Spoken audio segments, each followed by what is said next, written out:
Harper Audio presents Amateur Hour, Motherhood in Essays and Swear Words by Kimberly Harrington.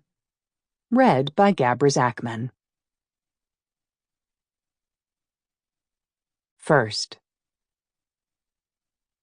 I don't want to be dying in order to tell you these things. There is a deadline, always a deadline, for me to do anything and all things. I've gone from someone who organized others to one who is organized by those around me, and my former self condescends to me always. Oh, brother, you're really going to take this to the 11th hour, aren't you? And so, I think, dying would be an excellent way to write a book. The ultimate deadline, no extensions. I could skate it quite close, until I realized I had taken things too far, again, and maybe couldn't finish.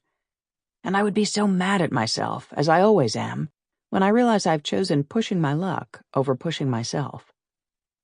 It's not like I'm the first person to think death is the ultimate and most convincing of all deadlines.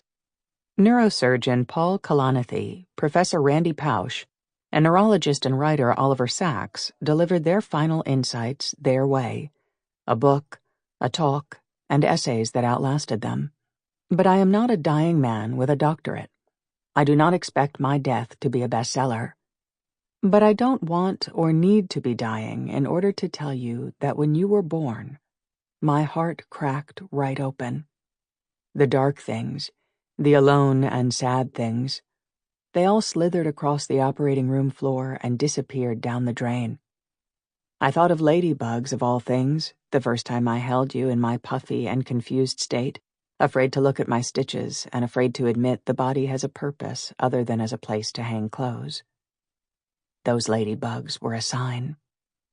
Everything was a sign back then. I found an unhatched robin's egg in our yard right around the time I found out you were breech, and the delight at its color and completeness soon dissolved into fear. Was this a sign too?